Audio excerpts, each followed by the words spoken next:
TruthLover video podcast presented by Love and Truth Party. I am your host, Will Pye, author, speaker, transformational coach, workshop and retreat leader, and founder of Love and Truth Party. You can find out more about me at www.willpye.com.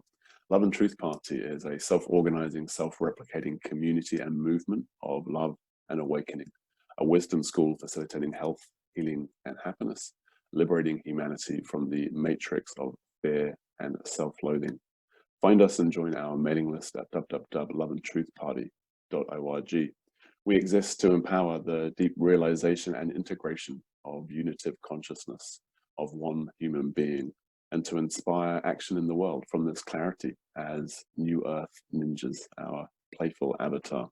We do so in the spirit of play, holding the paradox that all is well, even and including all collective crises, while simultaneously being moved to act to lessen suffering and serve the creation of conscious culture and society.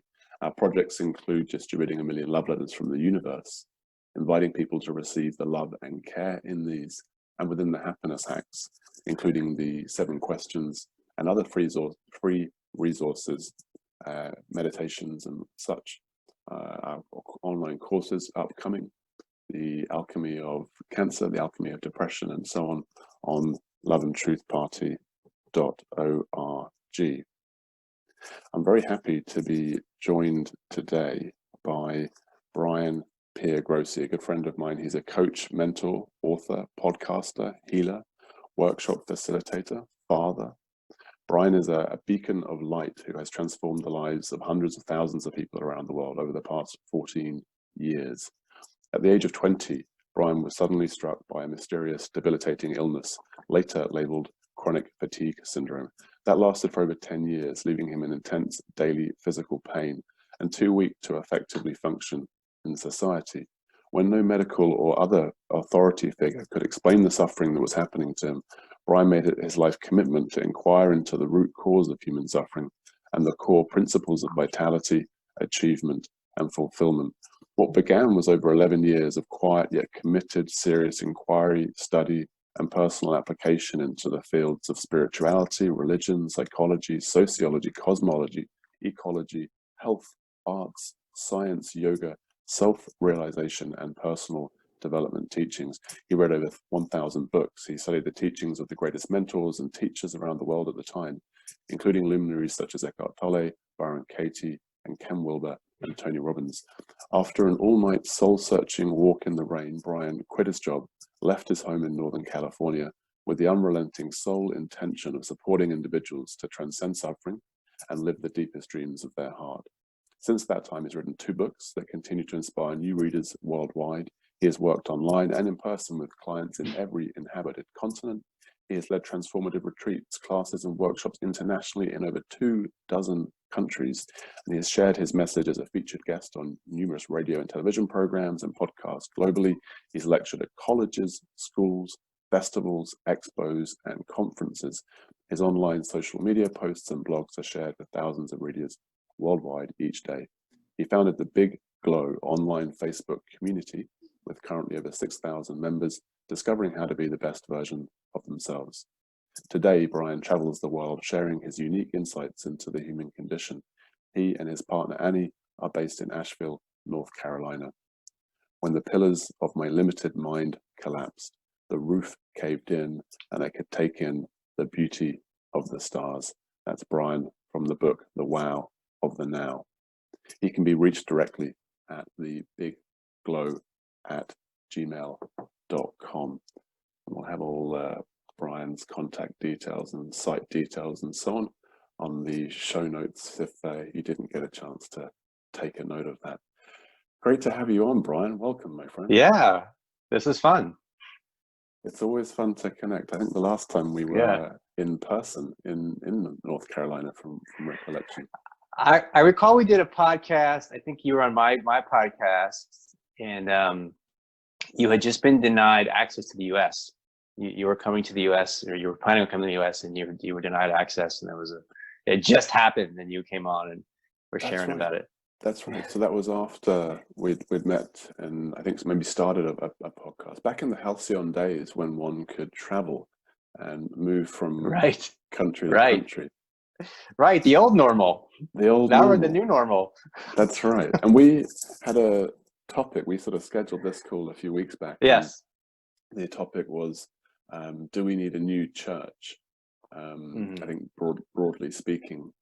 I know each of us are passionate about, interested in a sort of a new spirituality and a new, I don't want to say religion, because that feels like such a, like, it feels like humanity is kind of done with religions, but a new church. And we were talking just now about how so much has happened since then, that it might be that much of what we discussed today is this current circumstance on planet Earth with the coronavirus and the attendant lockdowns and so on, which are negatively impacting so many. Yeah, I think it's interesting because we were having that conversation. I recall I was actually flying back from my travels. It was like beginning of March, right before things went to a whole other level of, this kind of global lockdown thing and everything. It was just starting to get a little bit crazy, and we were ready to get, so. But where were you church at the is time? community. I recall I was in Thailand, and then we stopped in Dubai because we were supposed to go through China, but that wasn't going to happen. So we rerouted and decided to make a negative into a positive and see Dubai, which I'd never seen before, and spent a few days there, and that was very expansive. And I had this layover in this kind of strange, I found this strange Russian airline and had a layover in Moscow. And I remember going back and forth with you at the Moscow airport about this spiritual church and everything, and a podcast, and then flew on to the States from there. Very cool, the global traveler. Yeah, but I think church is community, right? And I think one of the things that I'm hearing a lot of conversation about right now, it's kind of like when you're missing something, you realize how valuable it is, right? So with the social distancing thing and the stay at home orders and all this, we have the technology, but we've been cut off from community. And I think there's really a sense of like, wow, that's really a vital part of being a human being. It's like, we've been tribal people for 99.9% of our existence, and it's like there's something that's we're mammals, and we need to be with each other in a physical sense. This is a nice thing, but it doesn't bring us everything that as human beings we need. So that sense of community feels really important, and particularly people that are on this path together to support each other. So I think that's what started that kind of conversation for us. And is because a lot of, like you said, a lot of people are letting go of religion, and they're letting go of the church or the mosque or whatever it is, the synagogue. But that need for community is still there. So we were kind of inquiring, well, what's there to replace it? What's going forward? Well, let's get on a podcast and talk about it. Right, and in the interim, that community is sort of the pre-existing community, whether it be church or anything else, has been ripped apart, which is really interesting. As you say, it's vital to our condition, and indeed, a friend, Lissa Rankin, who writes wonderful books, particularly around the space of mind-body medicine, she references the longitudinal studies that indicate that loneliness is actually the greatest risk to physical health, bar none. Yes. It's worse than smoking 15 cigarettes a day. It's a greater predicator of your health outcomes than smoking, or indeed how much exercise you do. So, there's a lot of information out there right now about coronavirus, and I find it helpful to think about some of these very simple, straightforward facts that are beyond dispute and undeniable. For example, that our health is best supported by being in connection and being in community and having physical contact. And so a policy that removes that, and indeed adds stress, financial and otherwise, in an attempt to preserve the health of the population, I think it has to be questioned. And even that is edgy to question these policies, in spite of many questionable aspects. How is it? I'm intrigued, like with you in North Carolina, because I know that the US is 50, 51, whatever, 52 different states, both literally, and right now there are different measures and different things happening in each location. Like what's happening in your corner of the country? Wow. Are you allowed to leave your home? Am I allowed? Yes, we're allowed to leave home. It's pretty, again, we were talking before I got on, like unprecedented what's happening in America right now. And nobody knows really where it's going to go or exactly what it's the lines are. What I think is really interesting is the lines of, so actually what's interesting in your reflection on, the fault lines are changing in a way that's very, very interesting. So this whole left-right thing is sort of falling apart, and there's something, maybe there's multiple things now, I don't know, but it's not the usual people who are in agreement and disagreement, or it's shifted.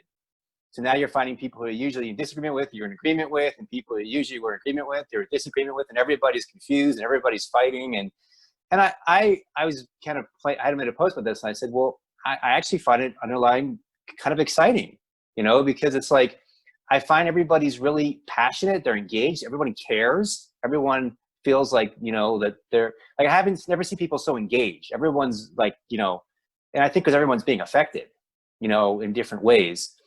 And so if the conversation can stay civil, which obviously it doesn't always do that, but if it can stay civil and people can explore options and explore questions and engage with each other, engage with other perspectives, it can be a really beautiful thing. But the underlying thing I would say that I feel that's concerning is just fear, just a lot of fear, and unfortunately people are afraid of each other. And when people are really afraid of each other, that exacerbates everything you were talking about people's health and people's immunity and well-being, mentally, emotionally, physically, spiritually. So is there a way that we can care for ourselves without being just overcome by fear, overwhelmed by fear? I think that's a great question, because I think people just assume that, well, you have to be afraid but do you have to be afraid? Is there a way I can care for myself and be responsible for myself and be an energy of love, not an energy of fear, right? The love is the love and freedom party, right? Love and truth party, that's right. And freedom certainly would be freedom's in there too. A founding principle for sure. Yeah. Yeah, and the truth of the unhelpfulness of fear. There are those moments in life where, if there's a bus moving towards us at high speed or whatever, that physiological rush of cortisol or adrenaline or whatever that allows us to act quickly is helpful, and it's part of the intelligence of the body. But the other 99.9999999% of the time, including when there's a pandemic, it's actually counterproductive. And we know this, of course, from trauma studies, that people can get locked in a fight or flight response or in a fear response. They can get locked in a neurological biochemical experience that we might ultimately call anxiety or and it's really not good for our physical health. I remember an integrative doctor saying to me once, way back when I'd been diagnosed with cancer, he said that the best thing if you've been diagnosed with cancer is not to think that you've been diagnosed with cancer, because the thought can create a biophysical response which is counter to what we want to be creating, which is, of course, health. And so we do know that from psychoneuroimmunological studies that our state of consciousness, our emotionality that's being consistently experienced, is causative in our health outcomes. And I saw a post of yours that you pointed out that our best protection against the coronavirus is our own immune system, of course. And for the vast majority of people, that's entirely sufficient. And of course, we would want to be doing all that we can to enhance and support our immune system response and that of our friends and neighbors. And to be in love is certainly one powerful way to be in connection, Right. to be in joy, to be in gratitude. All of these things are great for our health. So, you know, and I guess that's like one of the functions or outcomes of community, whether it's online or in real time. We have that, or in real person, we have that experience, the embodied experience of connection, of being seen, of being held, of being listened to in the same room. So to take all that away is really hugely damaging. Yeah, I think that one of the frustrations that many people have about the WHO, and here in the States it's called the CDC, and these bodies, these organizations that are dictating the policy, and why I think these conspiracy theories are rising and people are asking questions, is what you're saying to me is common sense, right? I was like, why aren't they saying that? You know, and I know it's not, maybe we're asking for too much, you know, for this WHO to come out and say, if you could just be in love, it would, you know, I know they don't normally talk like that, but at the same time, it's like, I think it's waking us up to like, whoa, this is the people who are in charge of health. And they, for whatever reason, they're not allowed, or they don't know these basic things to communicate, to tell people of how to raise their immune system and how to, you know, how best to deal with the situation from. And I think that's one of the kind of the fault lines I'm seeing is people who have some understanding of holistic health and holistic consciousness, and people that don't, right? And I think people like you and me, we have it from our own experience. We know that this is how we move through things that we dealt with. Is we learned that, okay, there's a, you know, everything is interdependent, and making any one part of when you make any one part stronger, makes all the other parts stronger. And it's this whole mind, body, spirit, you know, emotions, this whole thing that you want to give attention to all of it. And so I think that's one of the things that people are waking up to, and maybe something good that can come out of this is on a collective level. We do start to have people that talk more about the holistic health, not just vaccines, not just you know, big pharma solutions, but a whole mind, body, spirit, you know, emotional system to living well and living healthy. Yeah, and it's interesting. You sort of characterize the unlikelihood of the WHO releasing, you know, love each other and so on. Just, but more prosaically, there could be a one pager from the WHO or from the CDC or whatever. Yeah, how to maximize your well-being and health. You know, practice self-love, gratitude, organic whole food, connecting with the earth. You know, there'd be plenty of evidence-based self-empowerment practices that we do know about. They're well evidenced, but that doesn't come forth. That information doesn't come forth. In fact, I even saw an article on the BBC, and it said, can you boost your immune system? And it got an immunologist to speak in vague terms about questioning whether it was possible to boost your immune system.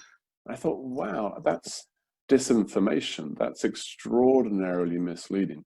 Yeah, maybe that immunologist never actually got to study psychoneuroimmunology and was sort of, you know, more lab-based. I don't know, but it was profoundly ignorant. It was profoundly ignorant of evidence, peer-reviewed, gold standard evidence around psychoneuroimmunology.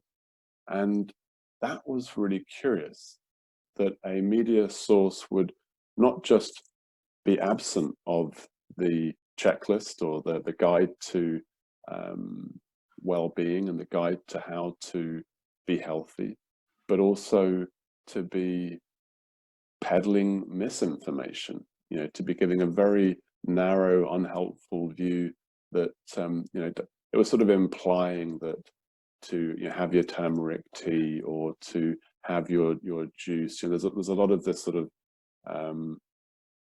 skeptical debunking that's how it sees itself in the mainstream media, whereas often it's not actually truly skeptical in the true sense of being open to evidence, of recognizing we don't know and we don't know, and looking to see where the evidence is pointing us, but pushing a certain worldview, and it's counter to that holistic worldview that you point to, that one is compelled to discover if you're going through any sort of acute or chronic health crisis, and you find a healthcare system that's minimally equipped to assist. I mean, I know your journey was with chronic fatigue syndrome, as it's labeled.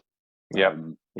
And mine was with cancer, and within that, I did have brain surgery. So, you know, so there are some brilliant things within that healthcare system that are extraordinary and reflective of great dedication and great insight and great evidence as well.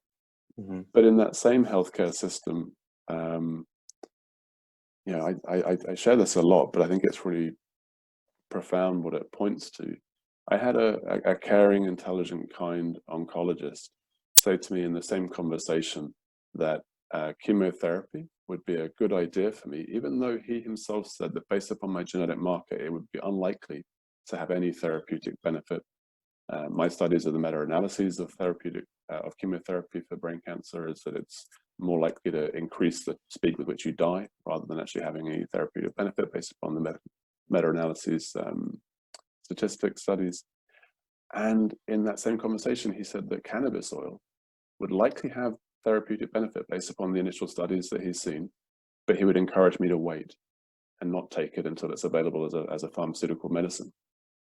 So that is, for me, in a micro, in a conversation, in a nutshell of the problem that we have in mainstream medicine. We have this blind adherence to a medical model which the statistics and the evidence show to be profoundly flawed, right? Iatrogenic deaths are only behind cancer and heart disease. If you include outpatient iatrogenic deaths, it's the greatest killer of human beings upon the planet. You know, where is the where is the industry body going? Wait a minute, guys. There's something we're doing here that's not working. And yet that's not what's happening, right? Instead we have this perpetuation of the narrative. You know, we need a vaccination. We need to continue with this this opposite of holistic model, this ontological materialism, where consciousness is disregarded, the attitude is disregarded, the emotion experience of the individual, the stress levels of the individual, the connection of the individual are disregarded in spite of the evidence. And this is the very worst that we could be doing in response to a pandemic, I feel. Yeah, and it goes further, which, as I think I saw you post something about this, I think you're aware of it. They are either outright censoring or banning things that promote, you know, the CEO of YouTube came out and said things like, if you say turmeric or vitamin C is a remedy for the coronavirus, that goes against the WHO's guidelines, and that will be censored or banned from YouTube, which they've been doing. Facebook, Google, either they'll ban it or they'll put some kind of some kind of science fact checker thing now comes out, and it's all very, like, you know, 1984 draconian weird stuff that's going on. Censorship it should be a huge concern, particularly when that censorship is being conducted by private companies on the basis of, as you say, they're an interpretation of whether something is counter to the WHO's narrative and health advice. Now, that for me is simply not a function or a role of a social media company in a democracy. And also, there's no balance to it. You look at all the nonsense that's out there on social media. Right. You know, Like Right. the flat earthers they haven't been shut Yeah. down.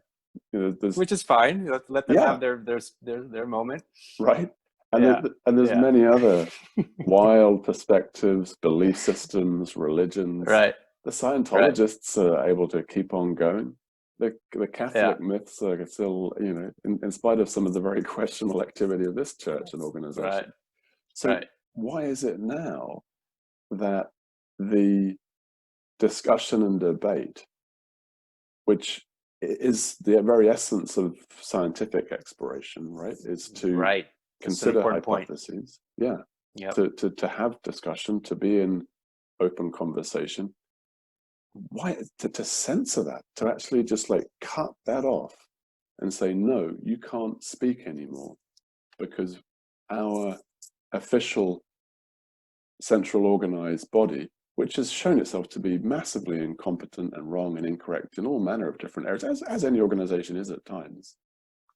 Yeah, and obviously, as you know, you look into it a little bit. They're funded by the big pharmaceutical industries, by the vaccine companies. You know, so it's obviously their interest is not to include things that are holistic approaches that would prevent them from, you know, maximizing the profits they want to maximize.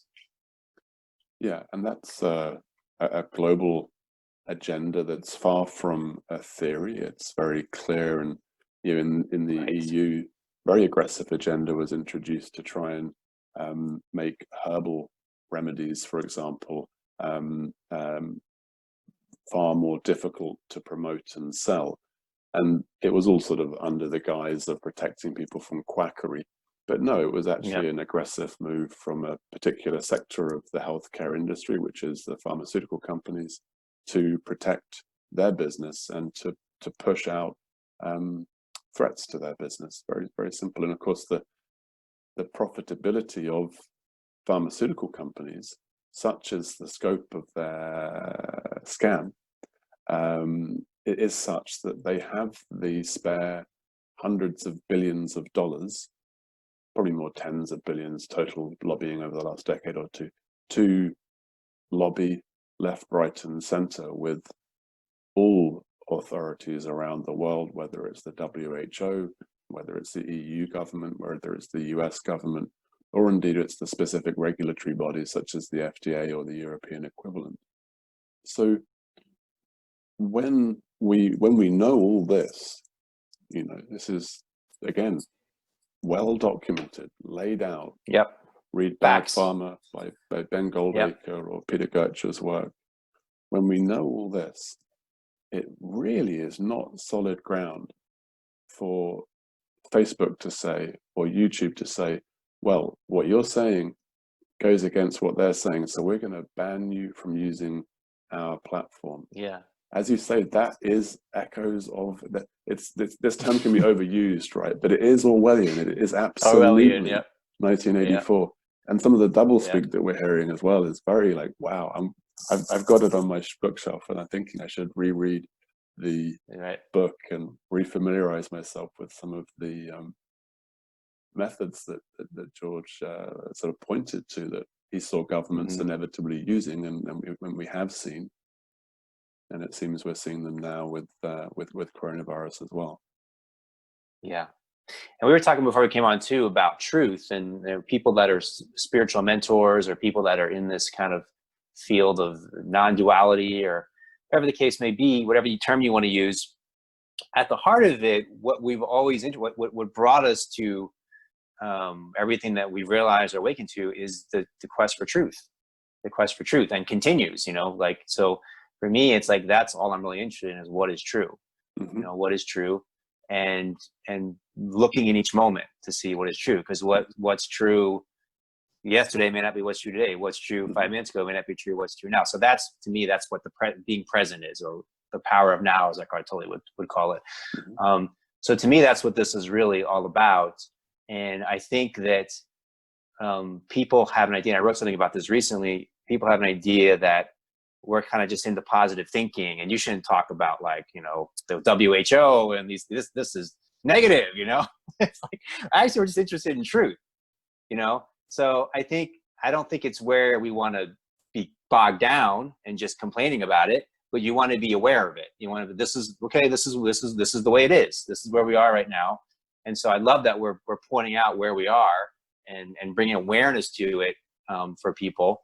And then I think the question is, you know, the obvious question is, well, what do we do about it? You know, what do we, and that's an open question, I think, for all of us to explore and have conversations about, and kind of harness our creativity of what do we want to create? What do we want to create that's a different, that can be an opportunity that comes out of this situation? Sure. And that inquiry into truth, I know for both of us has been, so there's the subjectivity that we're speaking to there of looking into what's true now. You know, how is my body, what's showing up, what's being felt, what's being perceived. And of course, there's the wonderful truth of the scientific process, this refining of truth through hypothesis, through testing ideas, and then repeating those tests and finding out what we actually can objectively say to be true. And there are certain, you know, we've touched on psychoneuroimmunology. The placebo effect is perhaps one of the most recurrent, it's probably one of the most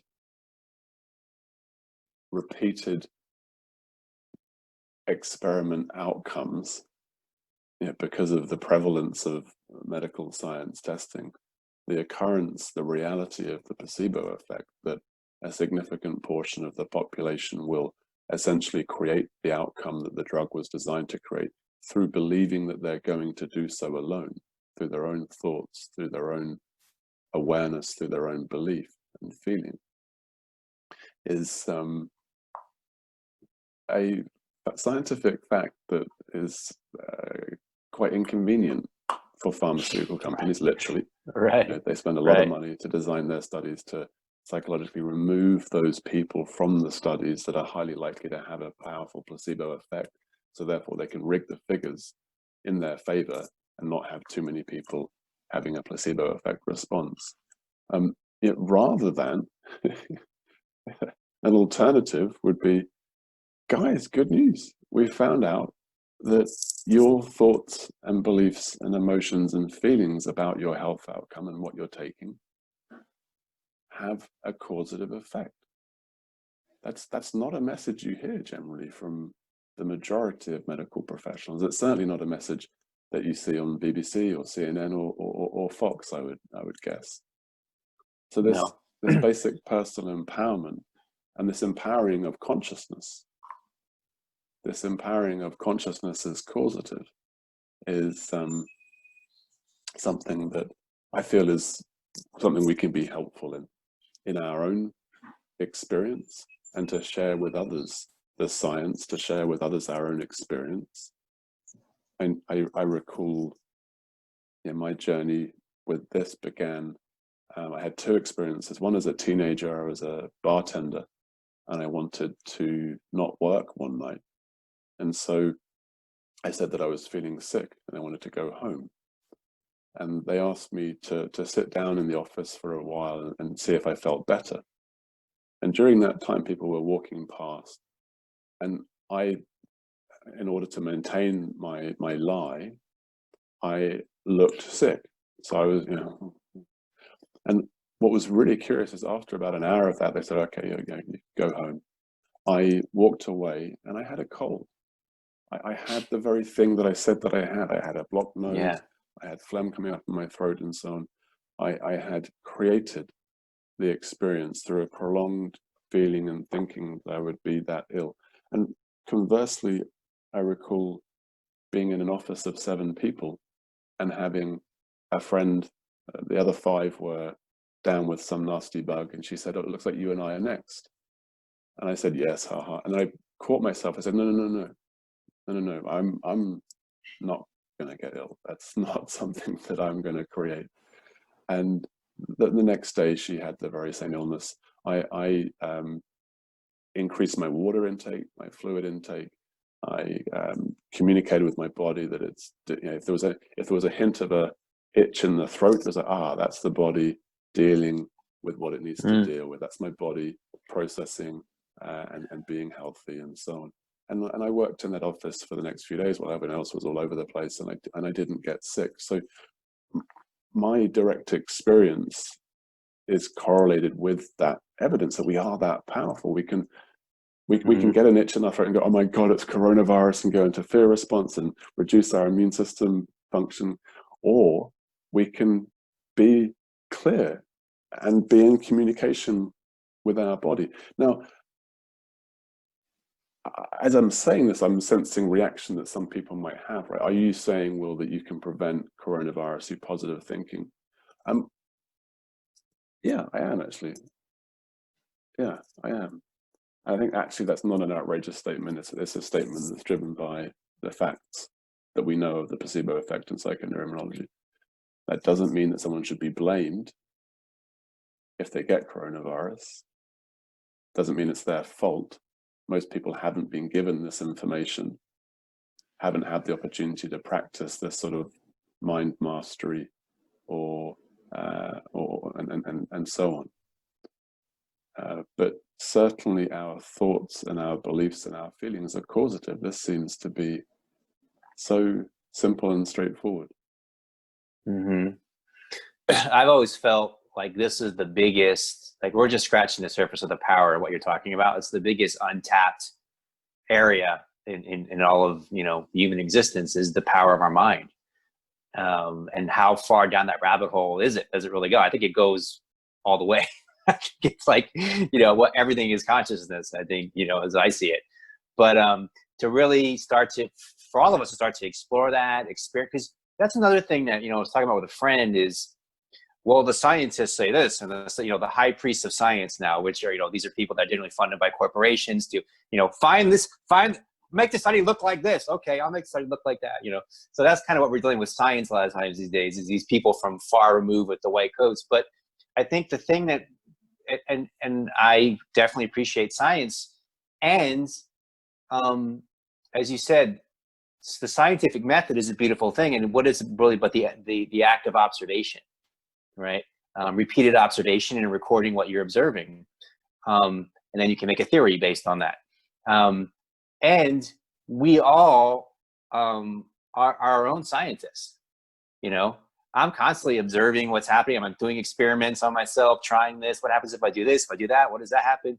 We have that ability to empower ourselves to be doing our own experiments on ourselves or our friends. We can do it together. We could do an experiment together and see what happens if we do this with our minds. And, even the thing that you just said about, I believe that the coronavirus won't be affected if I use, we can test that and try it and play with it. It doesn't have to be like, well, this is my position. Well, this is my position. Well, how about we just, as you said earlier, like the spirit of play and experimentation. And I think that's something that we can really bring back in and really explore the power of our mind, because I think it's this untapped area, And one other thing you said that really struck me, you're talking about how you had this, maybe some kind of things of a sore throat, and you were like excited about, how the body's working there to fight things. And, it's interesting to look at where China is right now with the Chinese Communist Party and everything feels like it's coming out to the rest of the world. I feel the rest of the world's, there was here in the States, these politicians saying, well, China did a great job with how they, we should do the same thing here, which is kind of what we've done. So I'm not a fan of, what's happening in China these days, but I'm a huge fan of ancient China. So much of my wisdom comes from the ancient Chinese teachings and ancient Chinese medicine.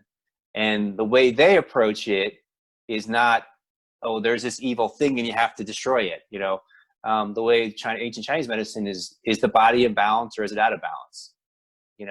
So kind of what you were saying, if there's some sort of imbalance, it's just the only thing you want to do is just restore the balance and trust that the body is doing what it can innately already to restore the balance. And maybe you can give it some support with some different things externally, but that is the body is so intelligent, and innately intelligent, and is always seeking to be in the balance of the environment around it. Yes. And I think this is, I'm not in any way expert in this, but I think this is something to do with a distinction we're hearing in popular discourse between germ theory or terrain theory, where one we're Yes. focused on the external threat, the other we're focused on creating the terrain or the environment that's best supportive of health. And it's been my experience too that, that the ancient Chinese teachings have been very key in my health. I mentioned brain surgery as one powerful intervention I had on my journey in the interest of balance. And another one I had was 3 or 4 hours a day of medical qigong from the medicines hospital in China. And it's depending on one's bias, one might say it was more the surgery, or one might say it was more the medical qigong, or I might say that's probably both, and also the emotional healing work that I did as well around connection with the father. I was watching Inception last night, and there was this interesting reaffirming of the one of the most significant things in working with dreams and someone's psychology is their relationship with their father. And so many personal development teachings reaffirm this. My experience is certainly, this is in my experiments, this has been true for me, to come into right relationship, we could say, whether that be receiving the love of our father or forgiving the sins of our father, to be coming into physiological peace when father comes into our mind, is a very significant way of creating a happy and healthy psychology and ultimately physicality as well. So that's a holistic or integrative approach to health. And right now on the global scale, I think our trauma and relationships with primary caregivers, fundamental patternings as to whether we trust or do what authority tells us, or I know I'm far removed from compliancy. I'm far more towards the inclined to rebel, to question, and to go my own way. And you mentioned the desire for truth, the hunger for truth, the focus on truth.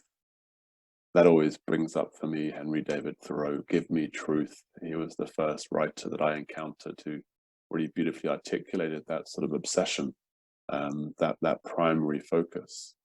And he wrote this wonderful essay on civil disobedience, where our responsibility as good citizens, when a law is immoral or illegal, is to circumvent that law, is to, in his case, go to prison rather than pay a tax that was to fund. That's another essay to dig back up and look at again. I forgot about that one. That's a great one. Yeah. In these times, I've picked it off my bookshelf. So I've got 1984 and Civil Disobedience by Thoreau, that's inspired Gandhi, that's inspired Tolstoy, that's inspired Luther King, many great freedom fighters of our recent history. Yeah, and what you were talking about earlier is a big component that we didn't bring into the holistic pie.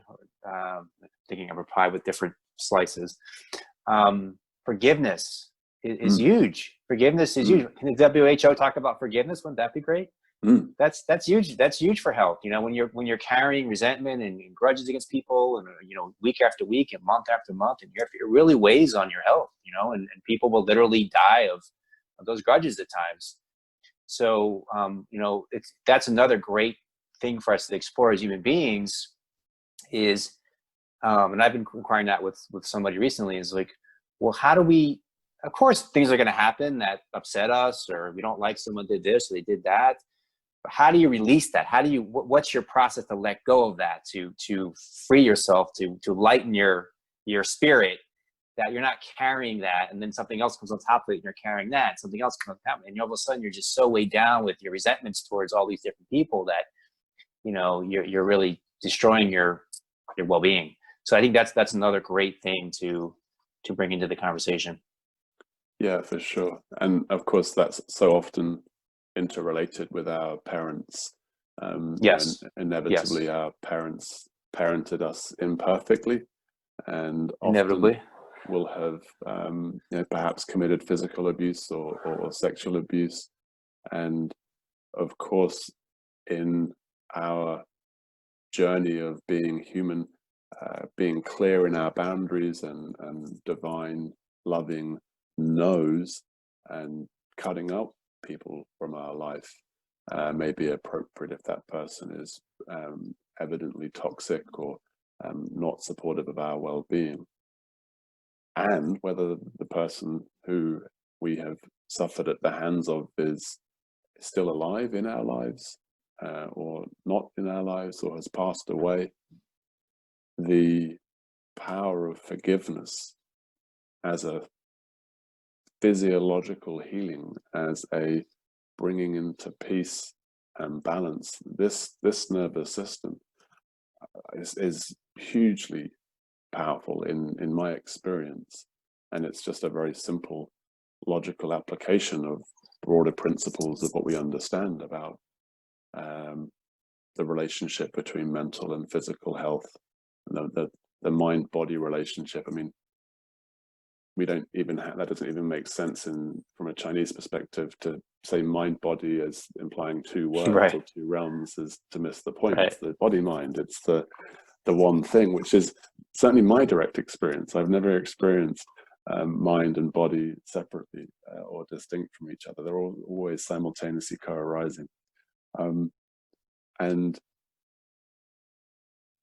that's curious, I think, in this time right now. And again, Lissa Rankin was writing about this, how some of us are conditioned by our trauma to be compliant, to say, yes, mum, yes, dad, or yes, government, yes. And how dare you question? Let's just do what we're told. This is how to be safe. And others of us are the opposite. We have found that it's the safest route is to rebel, is to not follow what our parents are saying or doing, and we might bring that into our approach to sense making and so on. And yeah, I mean, forgiving the dark forces, forgiving the shadow of humanity, forgiving the pharmaceutical companies, forgiving Right. the doctors that have given advice that is unhelpful, forgiving the WHO, so coming into peace with the whole play is good for our own system, and of course we can then share that. And you use that word, right, like play, and it's a Yes. principle of love and truth body. I think that's Yeah. really helpful to bring a playful attitude and energy to life in general. Yeah. Yeah, and that's a great inquiry too, is like, can you point out something that or can you be critical, or can you point out something that you don't feel is aligned with truth, or you don't feel is just aligned with, I don't use like the word justice too much, but let's just use the word for the moment, justice. And so I guess the question is, how do you say, hey, this is wrong, this is I don't agree with this, I don't support this, you're hurting people, you are damaging people's lives, so forth and so on, and have that spirit of forgiveness, right? I think it's totally possible, but I think we don't see it exemplified very often. I don't think we see people striving for it enough, And I think that some of these things get lost, I find, because we don't have the in-person. Like, I can feel you right now, I can feel where you're coming from, you can feel me, but we're just typing stuff on Facebook. I think a lot of times these things get lost, the kind of the body language, the tone. Yes. So you can, in other words, and I'm thinking of Jesus actually as a great example, because he'd call people out, hypocrites. He hated hypocrites, or not hated, but he really called out hypocrites. He had a real distaste for hypocrites. So he called people out, but there was a sense of like compassion at the same time. Like, in fact, in one of his, I think his last line was before he died was, "Forgive them, for they know not what they do." And I think that's where I come from. I make an assumption, and it is an assumption. I assume that people are trying their best, that they're trying to do their best. And, this is really important, I think, with parents. So you go back to my father or my mother, I look at things they did and it's like, well, they were doing the best they could at the time. They didn't know any better at that moment of how to operate, how to do things. And that allows a sense of forgiveness to come in. So I try to have that approach with these people, and they're just people in these organizations too, that perhaps they're just doing the best they can at the time. And I still think they're wrong what they're doing, how they're doing it, and the way they're saying things. And we can call that out while having a spirit of forgiveness at the same time. Yeah, for sure. And I would say one other thing I'd add to that too, which I think is really big, is I really question what the point of punishment is, which is a huge thing to question, right? Mm-hmm. But I would favor rehabilitation over punishment. I think that's something that we can bring into this new world we're calling forth as well. Yeah, and to look at the evidence of Norwegian prison recidivism, for example, compared to American prison recidivism, it's not just a philosophical preference, but the data supports a rehabilitative approach, where indeed that's actually the fundamental view, is that this person is sick or this person is unwell and needs help in being more well, whether it be developing skills so they can make a living that doesn't involve stealing or whatever, or healing their trauma. We had an extraordinary lady called Fritzi Horstman on recently, and she's working the Compassion Project, the prison compassion project, where she is really calling out this extraordinary truth that of people in prison in the US, and I'm sure it's true globally, the degree of fundamentally traumatic experiences they had in their first 7 years of life, in terms of physical abuse, rejection, poverty, and so on, is huge. And if we bring a focus where we're supporting individuals to work through their trauma, to heal their emotional wounds, to be loved and supported, to be empowered and educated, that's clearly a advantage for the society, and that's clearly a breaking of the cycle. And as you said, we don't often see anywhere in our culture, when I'm thinking about politics or discourse in the media, this is not commonly modeled, this sort of wisdom or forgiveness or even kindness. You see politicians speak, and it's like, gee, these are our leaders. Their emotional reactivity and their pettiness and their vehemence and their vitriol is really quite sad to see. And then we have a media that generally sort of feeds off that and perpetuates the portrayal of the human being as animalistic and violent and unkind. So choosing our media carefully, choosing what entertainment or what news sources we imbibe, I think is also a very important part of the news story of being helpful to ourselves and being helpful to others. What's the energy? Where is it coming from? Is it perpetuating old narratives or worldviews, or is it creating something that's compassionate, that's progressive, that's the sort of world, the more beautiful world that our hearts know is possible, as our friend Charles Eisenstein puts it. And I think you point to it very nicely, that play and forgiveness can be brought in while still calling out very clearly that no, I'm not going to accept Fox News. I'm not going to accept any media source, that doesn't run an expose on big pharma. You know, look at the Guardian and the BBC, and it's like, where is your investigative journalism? You've done great stuff with Edward Snowden and supporting Julian Assange, who's been tortured and illegally held by governments around the place on trumped up charges of rape that were never actually made in Sweden. If you listen to the UN interpretation, this is wonderful. Just to back that up briefly, we won't go down that rabbit hole, but the UN rapporteur on torture is a Swedish lawyer, and he went through the case files in Sweden, and Julian Assange was never accused of rape. Neither of the two women ever accused him of rape. And yet every single person on the planet who reads newspapers thinks that Julian Assange was accused of rape, because that's what the newspapers reported. But if you actually speak Swedish and you go through the case files, they weren't. That's not what happened. No woman said that. Really, really fascinating, just in terms of like how the media works and how truth is crushed.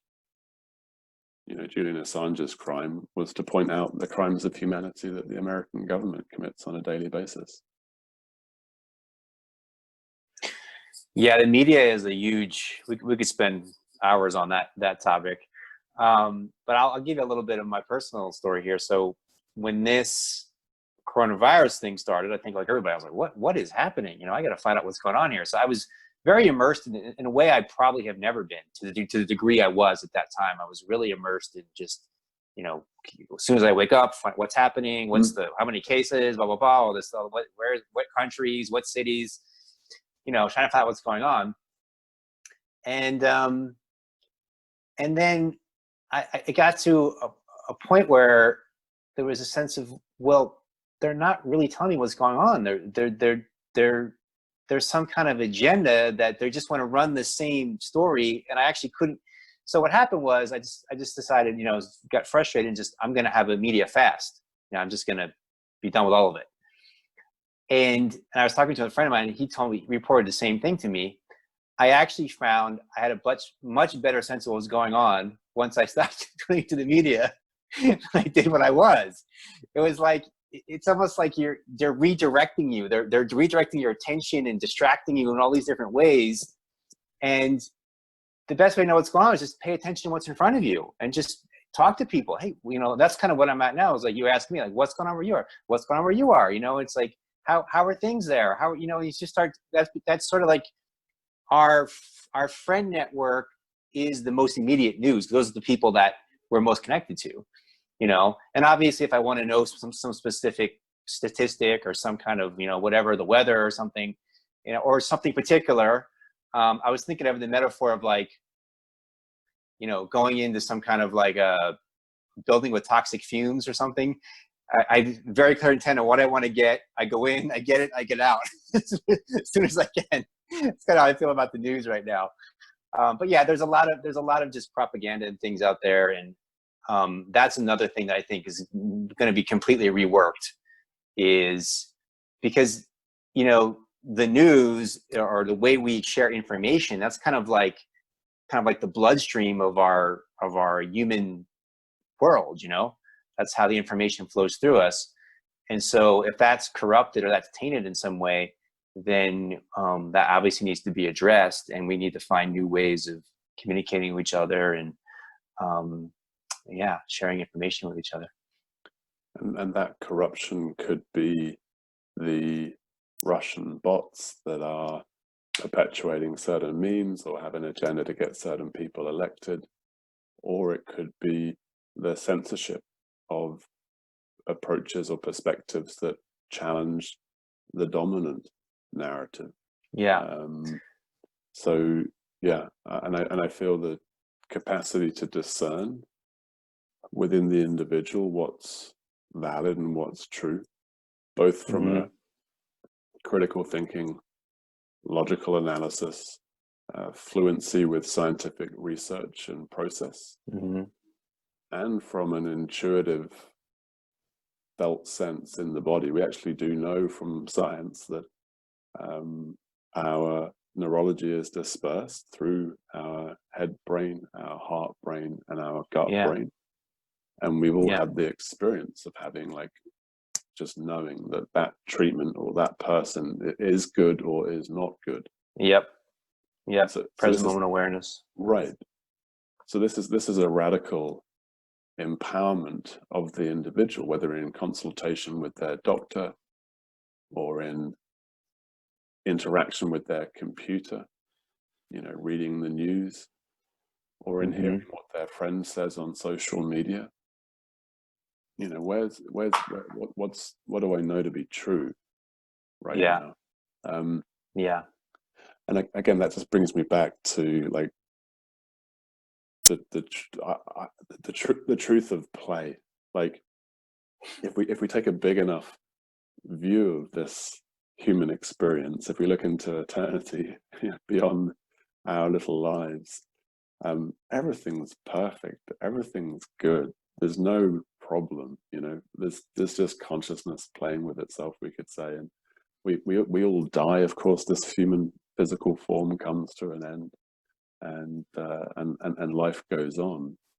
And it's a light heart, humor, playfulness to this human experience feels really good for me. It feels, in my body, this is good, to not take life or myself too seriously, to not hold on to positions or opinions or ideas of myself, but to really be in the playfulness and laugh regularly and smile lots, and share that with people as well. And you've pointed to how on Facebook or any sort of written text, often the smile that's behind the writing isn't seen. Totally. Yeah. And it might not be felt, even in the words, because someone might be bringing their emotional reactivity kicks in, and the slight humor or the genuine curiosity or questioning can't be perceived in those words.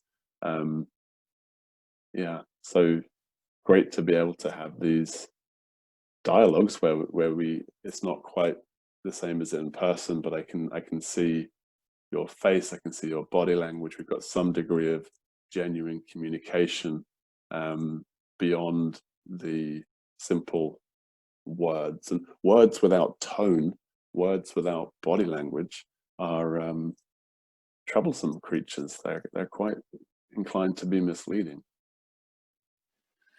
Yeah, it just brings you. It to me, what I see that is, it becomes just mind. Mind, and we're not getting into these other aspects of ourselves. A couple of points stuck out to me where you said totally yes to play, for sure, 100% fun and play. That's what the universe is rooted in. One thing about censorship that I think is important to note is we already talked about how certain things are being censored. But if you're in, mainstream media, if you're in one of these mainstream media news channels or newspapers, what you can say and what you can't say. What not to question and what to question. And if you go across that line, you're out. So many times they don't even have to censor people. It's just implicitly understood. I think it's for people to be aware of that. Example was, there was a guy, I don't know if you're familiar with Eric Weinstein, but he was talking about the Jeffrey Epstein case. And he's like, this is one of the biggest stories maybe in history. Why isn't anybody asking questions about it? Well, they know what not to ask. They know what buttons not to push, So you have this huge story that's just like the mainstream media is not touching it. This is one example of many examples we could give. And the other thing it's really interesting, I think, to bring up is about death.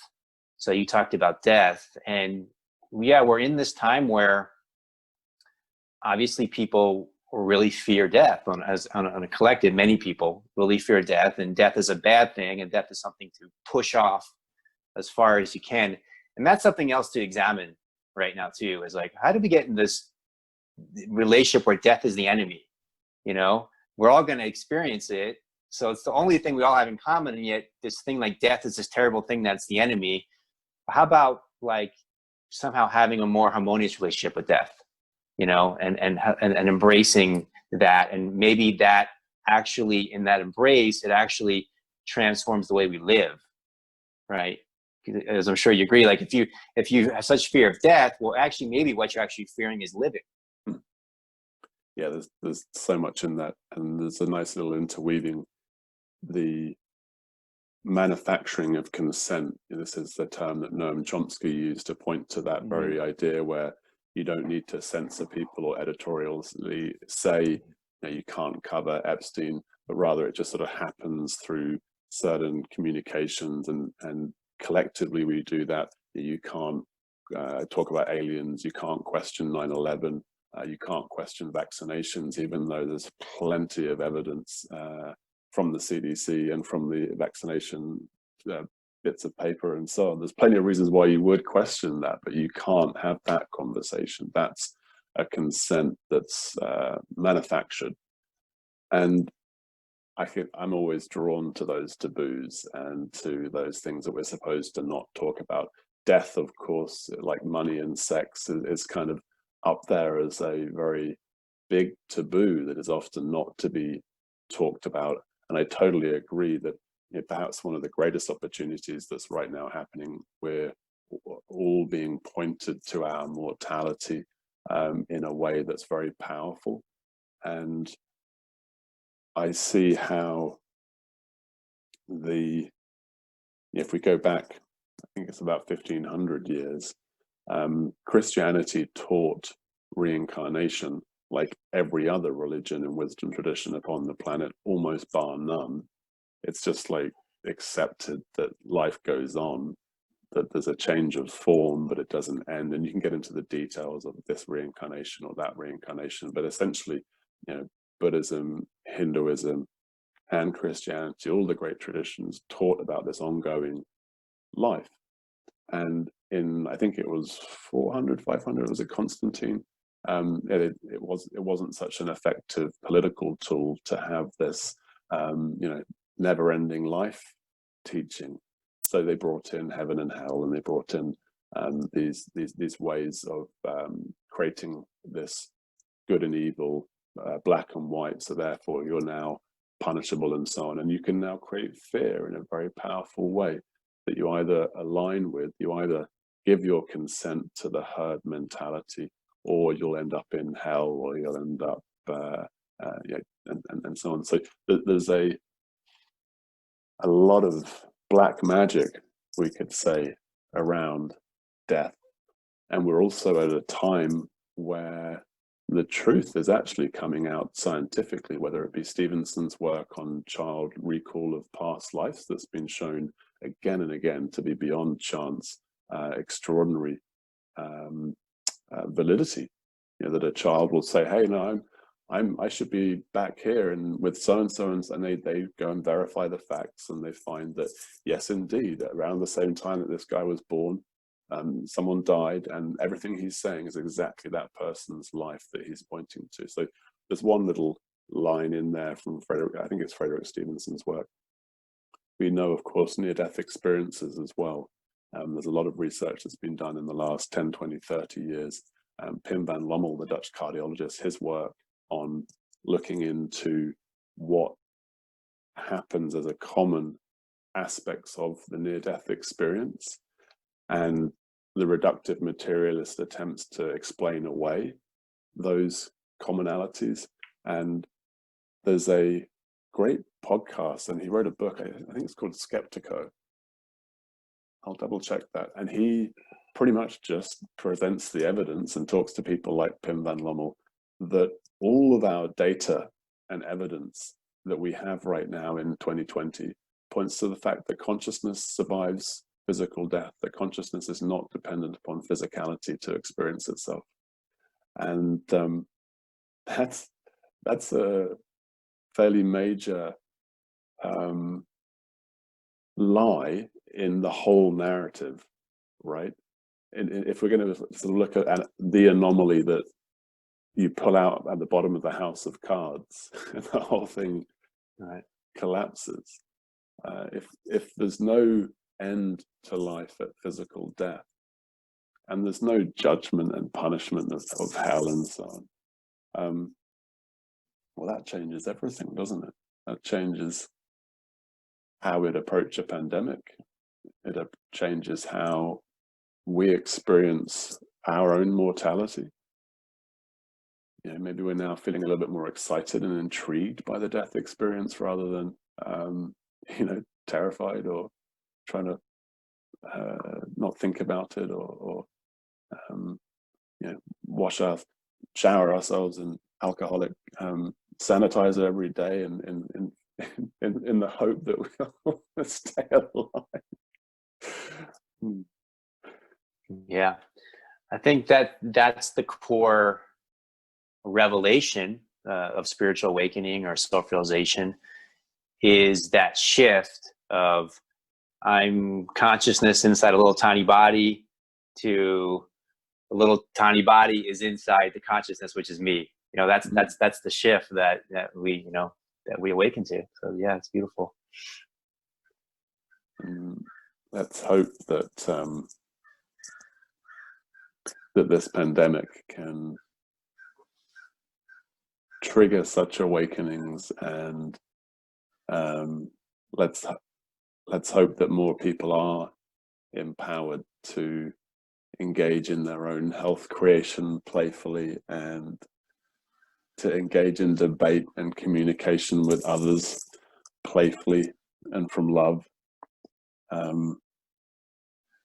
That certainly feels like, you know, going back to our original sort of inspiration, you know, that feels like the type of church or the type of community that I desire to be involved with, one that is doesn't take itself too seriously, one that is irreverent, whilst in reverence to all the beauty and the wonder and the gift of this being alive. That was a beautiful job of weaving it all together. We just opened like 20 different threads and you brought it all back to the beginning. Good job, Will. Well, that must mean that we've reached a point of completion, and we've journeyed outwards and we've circled back into. I really appreciate our dialogue today, Brian. We've explored and traversed a fair bit of terrain. It's lovely to see your radiance and share you with the Love and Truth Party audience. Everyone that's watching and listening can, of course, get in contact with you via your email, thebiglow@gmail.com, and your website, and then all that information will be featured in the show notes and so on as well. So thank you so much for taking time to connect. It's been a pleasure personally, and I'm sure it'll be a joy for all of our viewers and listeners as well. Yeah, always a joy to talk to you. Well, thank you so much. And to our viewers and listeners, thank you for being here with us. Please visit loveandtruthparty.org to join our community, download or order love letters, register for our very occasional newsletter. You can connect on social media as well, and please do consider a financial gift. We run these podcasts at our cost. We don't make any money off them. We don't do advertising. If you enjoy our podcasts and you'd like to contribute, then please do consider joining us on Patreon, just giving $1 a month or something like this, or making a one-off donation at loveandtruthparty.org support. Thank you to all our existing supporters and contributors. Together we are creating kind, conscious, courageous human community.